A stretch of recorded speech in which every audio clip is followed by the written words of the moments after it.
നമസ്കാരം, news prime മലയാളത്തിലേക്ക് സ്വാഗതം. ആന്ധ്രാപ്രദേശിൽ വർഷങ്ങൾക്ക് മുമ്പ് ജഗൻമോഹൻ റെഡ്ഡി സ്വീകരിച്ച അതേ രീതി തന്നെ സ്വന്തം പാർട്ടിയിലുള്ള നിയമസഭാ സാമാജികർ സ്വീകരിച്ചാൽ ജഗൻ പിന്നെ എന്തു ചെയ്യും?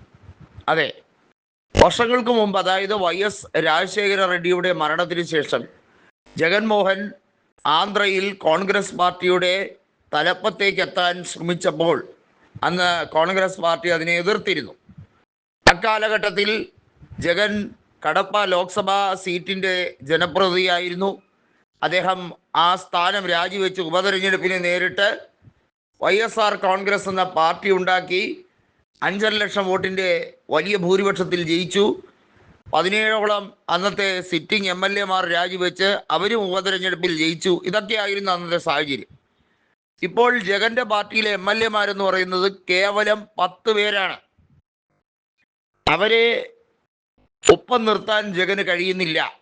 ഒന്ന് ആലോചിക്കണം, നിയമസഭയിൽ പ്രതിപക്ഷ നേതാവിൻ്റെ സ്ഥാനം പോലും ജഗന് ലഭിച്ചില്ല. കാരണം കേവല ഭൂരിപക്ഷം ഉള്ള TDPയുടെ 1/6 വോട്ട് പോലും YSR കോൺഗ്രസിന് നേടിയെടുക്കാൻ കഴിഞ്ഞില്ല. സീറ്റിൻ്റെ കാര്യത്തിൽ തകർന്നടിയുന്ന കാഴ്ചയാണ് കണ്ടത്.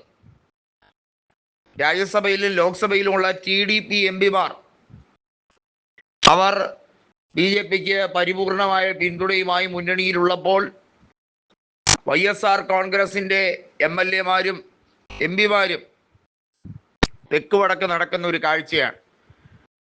അതിൽ പലരും കോൺഗ്രസ് നേതൃത്വവുമായി കൂടിയാലോചിക്കുകയാണ്. കാരണം ആന്ധ്രയിൽ ഇനി YSR കോൺഗ്രസിന് ഭാവിയില്ല എന്ന തിരിച്ചറിവ് അവരെല്ലാം വല്ലാതെ അലട്ടുകയാണ്. രേവന്ത് റെഡ്ഡിയെ പോലെ ഒരു മികച്ച നേതാവ് ആന്ധ്രയിൽ കൂടി കോൺഗ്രസിന് ലഭിച്ചിരുന്നുവെങ്കിൽ വിഭജനം ഉണ്ടായ ഈ സംസ്ഥാനത്ത് കോൺഗ്രസിന് തിരികെ വരാമായിരുന്നു എന്ന പ്രതീക്ഷയാണ് പല നേതാക്കളും പറയുന്നത്. ജഗന്റെ സ്വന്തം സഹോദരി തന്നെയായിട്ടുള്ള YS ശർമിളയ്ക്ക് അത്ര ആധിപത്യമൊന്നും ആന്ധ്രയിൽ നേടിയെടുക്കാൻ കഴിഞ്ഞിട്ടില്ല. കഴിഞ്ഞ ലോക്സഭാ തെരഞ്ഞെടുപ്പിൽ അവർ ദയനീയമായി പരാജയപ്പെട്ടത് ഉൾപ്പെടെയുള്ള കാര്യങ്ങൾ നമുക്കെല്ലാവർക്കും അറിയാം. എന്നാൽ കോൺഗ്രസിന് ഏതെങ്കിലും മേഖലയിൽ ശക്തിയുണ്ടോ, ആന്ധ്രയിൽ ഏതെങ്കിലും രീതിയിൽ സാധ്യതയുണ്ടോ എന്നുൾപ്പെടെയുള്ള കാര്യങ്ങൾ പരിശോധിക്കുകയാണ്. വർഗീയ ഫാസിസ്റ്റ് പാർട്ടികൾക്ക് വലിയ സ്ഥാനമാനമൊന്നും ആന്ധ്രയിൽ ഇല്ലെങ്കിലും പവൻ കല്യാണിൻ്റെ ജനസേനയും BJPയും ചേർന്ന് പല രീതിയിലും അവിടെ കള്ളക്കളികൾ നടത്തി വിജയിക്കാമോ എന്ന പ്രതീക്ഷയുമായി നിൽക്കുകയാണ്. ഇതിനൊരു തിരിച്ചടി കൊടുക്കേണ്ടത് കൃത്യമായും നിലവിൽ കോൺഗ്രസ് നേതൃത്വത്തിൻ്റെ ആവശ്യമായി മാറിക്കഴിഞ്ഞിരിക്കുന്നു. ആന്ധ്രയുടെ വിഷയത്തിൽ ഉൾപ്പെടെ കേന്ദ്രമെടുക്കുന്ന മെല്ലെപ്പോക്ക് നയമുണ്ട്. ആദ്യഘട്ടങ്ങളിലൊക്കെ കേന്ദ്ര യൂണിയൻ ബഡ്ജറ്റുമായി ബന്ധപ്പെട്ട കാര്യങ്ങളിലൊക്കെ ആന്ധ്രയുടെ പേരെങ്കിലും പരാമർശിച്ചെങ്കിലും പോകെ പോകെ അതെല്ലാം വെള്ളത്തിൽ വരച്ച വരയായി മാറിയെന്നാണ് ഇപ്പോൾ TDPയും അവകാശപ്പെടുന്നത്.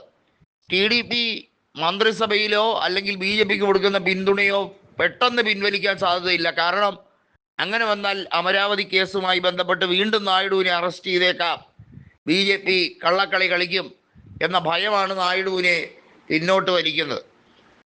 പക്ഷേ കോൺഗ്രസ് 2 വഴികളും ആലോചിക്കുന്നു. ഒന്ന് നായിഡുവിനെയും മറ്റൊന്ന് ജഗനെയും. ജഗൻ്റെ പാർട്ടി നേതൃത്വത്തെയും ചാക്കിലാക്കാൻ പറ്റുമോ, അതല്ലെങ്കിൽ നായിഡുവിനെ എങ്ങനെയാണ് ഒന്ന് പറഞ്ഞ് വിശ്വസിപ്പിക്കുക? 2 വഴികളും നോക്കുകയാണ്. കാരണം ആന്ധ്രയും കോൺഗ്രസിന് അതുപോലെ പ്രാധാന്യമുള്ളൊരു സംസ്ഥാനം തന്നെയാണ്.